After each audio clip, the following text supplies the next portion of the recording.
இன்றைய நற்செய்தி வாசகம் மத்தேயு எழுதிய நற்செய்தி 23 அதிகாரம் இறை வசனம் 23 26 முடிய. வெளிவேடக்கார மறைநூல் அறிஞரே, பரிசேயரே, ஐயோ உங்களுக்கு கேடு! நீங்கள் புதினா, சோம்பு, சீரகம் ஆகியவற்றில் 10 பங்கை படைக்கிறீர்கள். ஆனால் திருச்சட்டத்தின் முக்கிய போதனைகளாகிய நீதி, இரக்கம், நம்பிக்கை ஆகியவற்றை கடைபிடிக்காமல் விட்டுவிடுகிறீர்கள். இவற்றை கண்டிப்பாய் கடைபிடிக்க வேண்டும், அவற்றையும் விட்டுவிடக்கூடாது. குருட்டு வழிகாட்டிகளே, நீங்கள் பருகும்போது கொசுவை வடிகட்டி அகற்றுகிறீர்கள், ஆனால் ஒட்டகத்தையோ விழுங்கி விடுகிறீர்கள். வெளிவேடக்கார மறைநூல் அறிஞரே, பரிசேயரே, ஐயோ உங்களுக்கு கேடு!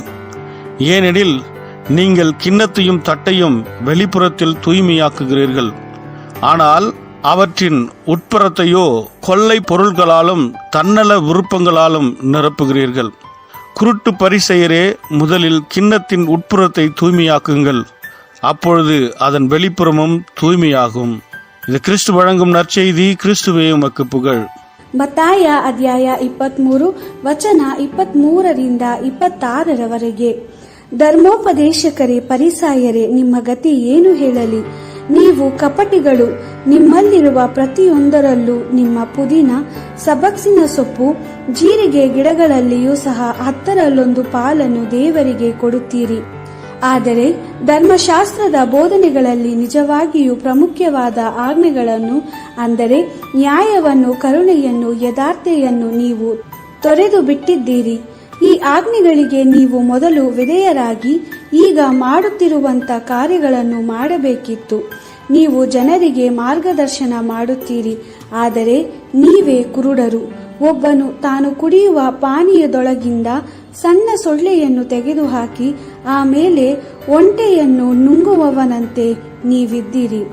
ಧರ್ಮೋಪದೇಶಕರೇ, ಪರಿಸಾಯರೇ, ನಿಮ್ಮ ಗತಿ ಏನು ಹೇಳಲಿ? ನೀವು ಕಪಟಿಗಳು! ನೀವು ನಿಮ್ಮ ಪಾತ್ರೆ ಬಟ್ಟಲುಗಳ ಹೊರಭಾಗವನ್ನು ತೊಳೆದು ಸ್ವಚ್ಛ ಮಾಡುತ್ತೀರಿ, ಆದರೆ ಅವುಗಳ ಒಳಭಾಗವು ಮೋಸದಿಂದಲೂ ನಿಮಗೆ ತೃಪ್ತಿ ನೀಡುವ ಪದಾರ್ಥಗಳಿಂದಲೂ ತುಂಬಿವೆ. ಪರಿಸಾಯರೇ, ನೀವು ಕುರುಡರು! ಮೊದಲು ಬಟ್ಟಲಿನ ಒಳಭಾಗವನ್ನು ಚೆನ್ನಾಗಿ ಶುಚಿ ಮಾಡಿರಿ, ಆಗ ಬಟ್ಟಲಿನ ಹೊರಭಾಗವು ನಿಜವಾಗಿಯೂ ಶುಚಿಯಾಗಿರುವುದು. ದೇವರ ವಾಕ್ಯವಿದು. ದೇವರಿಗೆ ಕೃತಜ್ಞತೆ ಸಲ್ಲಲಿ. Gospel according to Matthew chapter 23 verse 23-26. Woe to you, teachers of the law and Pharisees, you hypocrites! You do not forget the mint, anise and cumin seeds when you pay the tenths of everything. But then you do not fulfill what is far more important in the law: justice, mercy and faith. These you must practice without neglecting the others.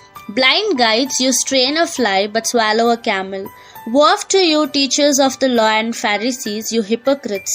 You clean the outside of your cup and plate, but inside they are full of plunder and self-indulgence. Blind Pharisee, clean the inside first, then the outside will be clean too.